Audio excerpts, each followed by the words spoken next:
Daging saat ini menjadi komoditas yang sangat penting bagi masyarakat Indonesia.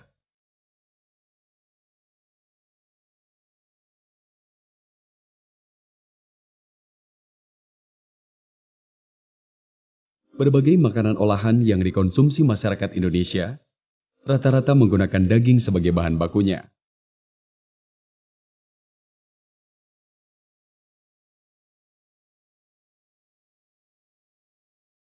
Hal ini berimbas pada penyediaan kebutuhan daging segar setiap hari harus dapat terpenuhi dengan baik.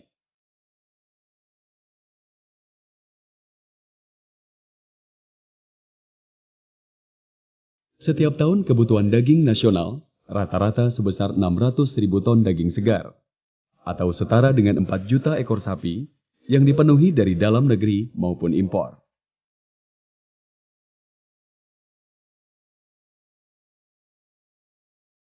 Tingginya kebutuhan daging tersebut tentu harus terus diikuti dengan penyediaan sapi bakalan yang akan digemukkan dan dipotong. Jadi kondisi Indonesia saat ini, kita itu memang dari kawasan sentra produksi itu dirasakan masih kurang. Ya, jadi kawasan konsumen utamanya ada di Jabodetabek ya. Di Indonesia memang banyak sentra-sentra produksi sapi ya. Tetapi dirasakan kurang bisa memenuhi. Jadi antara supply dan demand tidak terpenuhi. Sampai sekarang pun posisi impor itu 30% dari suplai kebutuhan secara nasional.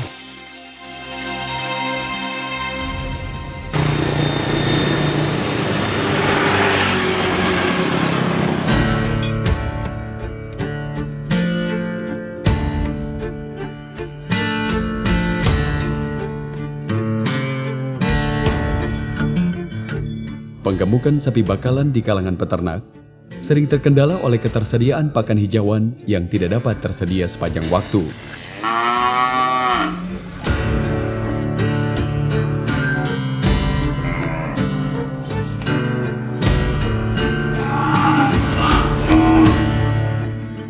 Pemberian pakan tambahan dalam bentuk konsentrat pun memerlukan biaya yang tidak sedikit.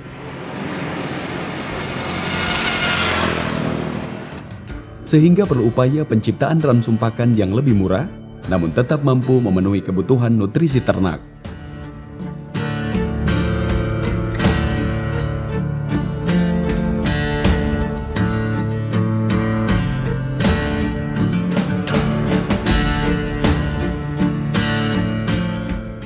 Awal-awal ya rumput lapangan aja, ya limbah pertanian dari daun jagung, jerami, ya rumput lapangan. Nah, setelah musim kemarau, rumput lapangan kan sudah mulai sulit. Daun jagung juga sudah mulai sulit rebutan karena rumput lapangan sudah tidak ada.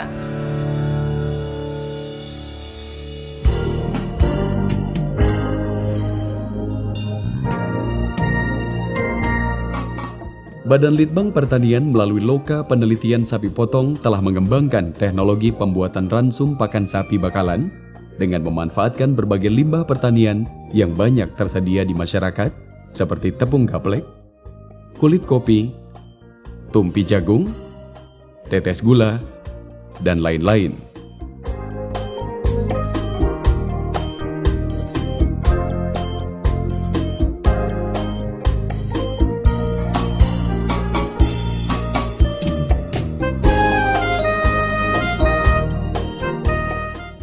Bahan-bahan limbah pertanian tersebut dikombinasikan dengan memperhatikan kandungan nutrisi dari masing-masing bahan agar memenuhi kebutuhan nutrisi bagi sapi bakalan yang akan digemukkan.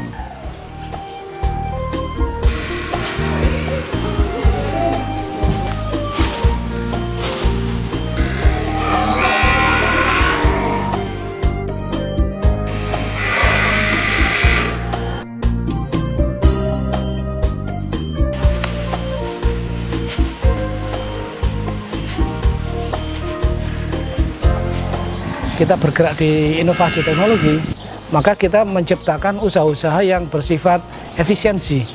Nah, di sana efisiensi terutama di pakan ya. Karena faktor pakan ini sekitar 70% dari untuk kos produksi dalam usaha pembibitan ataupun penggemukan sapi itu.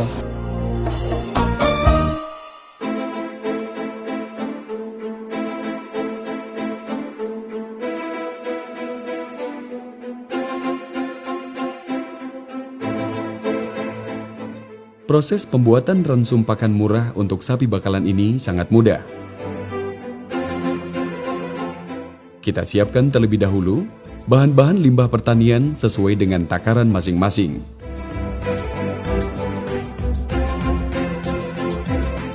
Setelah semua bahan tersedia, kita lakukan proses pencampuran bahan.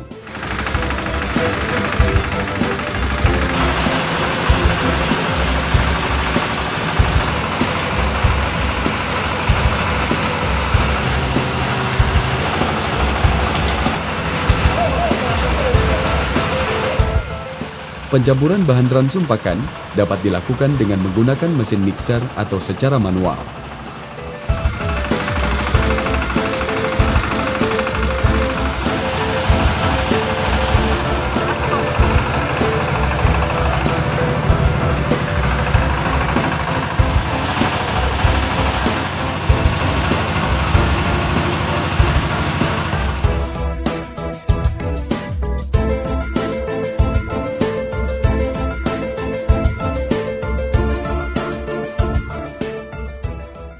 Jika dilakukan secara manual, maka pencampuran bahan ransum dimulai dengan bahan yang paling banyak jumlahnya hingga yang terkecil.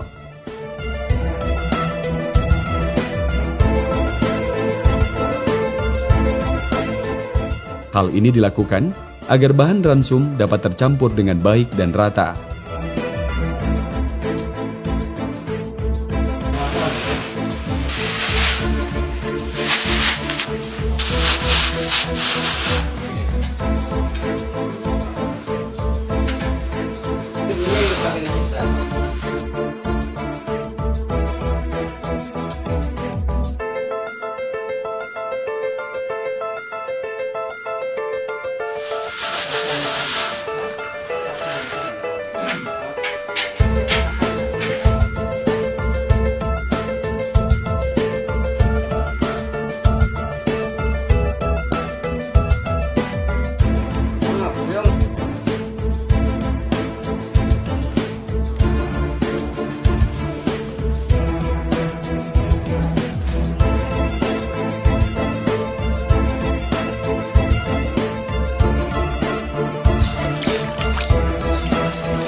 Kita harus bisa mencermati sumber daya lokal yang ada. Jadi apa yang ada di sekitar kawasan itu, misalkan di suatu peternak kawasan desa ada tanaman jagung, taman padi.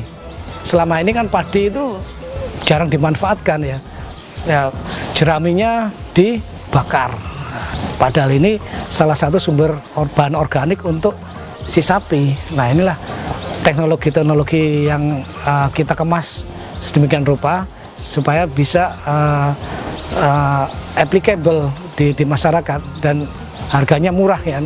Kita tahu harga jerami berapa sih, dibuang-buang aja. Paling kalau kita beli hanya ongkos angkutnya aja sih.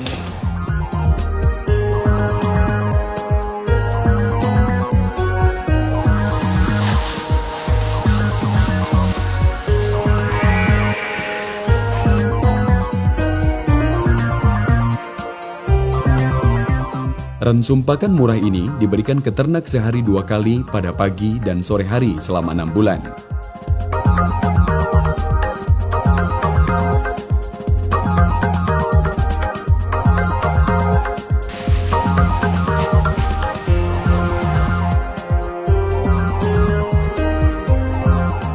Pemberian ransum pakan ini diselingi dengan pemberian pakan hijauan atau jerami padi.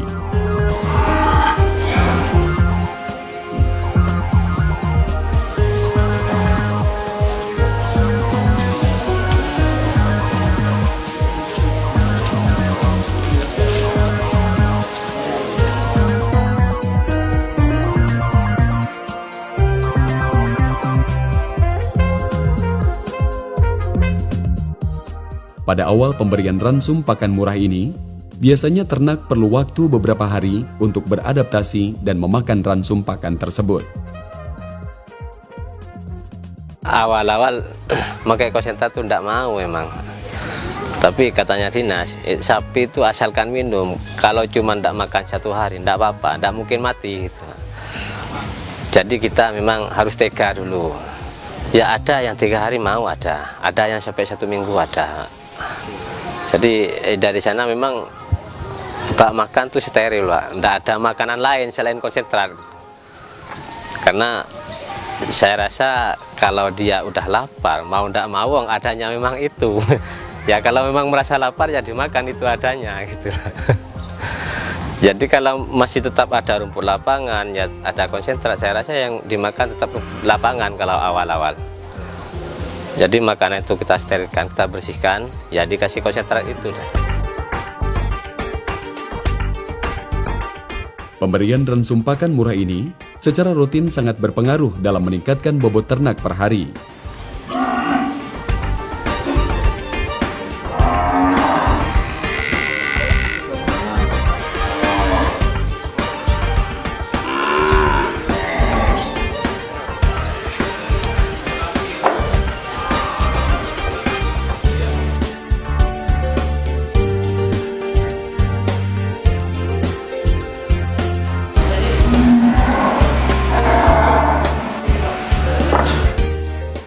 Selain itu, dengan biaya produksi ransum pakan yang relatif murah, peternak akan memperoleh hasil tambahan yang cukup signifikan dari hasil peningkatan bobot ternak.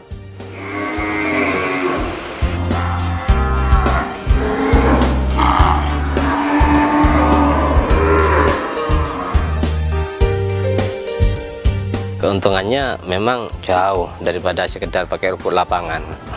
Dari postur tubuh, gemuknya itu lebih cepat memang yang pakai konsentrat. Sapi ya tambah sehat. Kalau yang pakai rumput lapangan itu mungkin butuh waktu 4 bulan lah. Yang mau katakanlah postur tubuhnya yang mau sama. Kalau kita yang pakai konsentrat itu maksimal 3 bulan. Itu sudah bagus, ya murah. Kalau dikalkulasi per kilonya itu katakanlah barang jadi, itu cuma 1.600. Kenaikan bobot badan itu per kilo bisa 1 kilo per hari.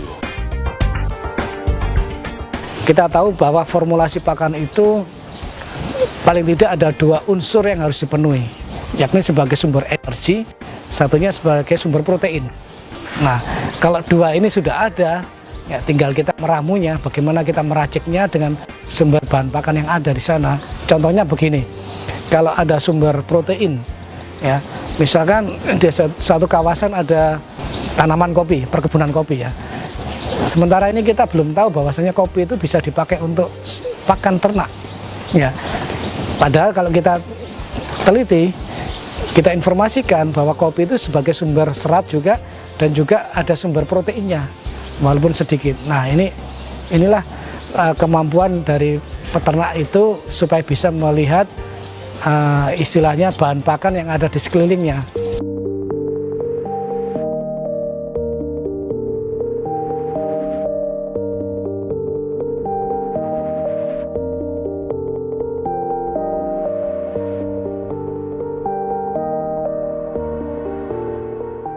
Ada hal penting yang perlu diperhatikan bagi peternak sebelum mulai proses menggemukkan sapi. Kita perlu memeriksa terlebih dahulu kesehatan hewan ternak yang akan digemukkan. Apakah hewan tersebut sedang terserang penyakit atau tidak?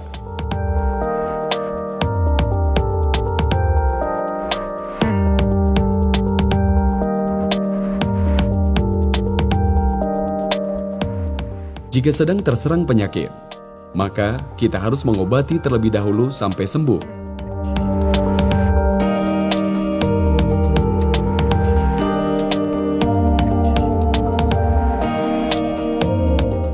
Setelah itu, baru dapat kita mulai proses penggemukan. Hal ini penting agar target waktu dan bobot ternak yang kita inginkan dapat tercapai dengan tepat.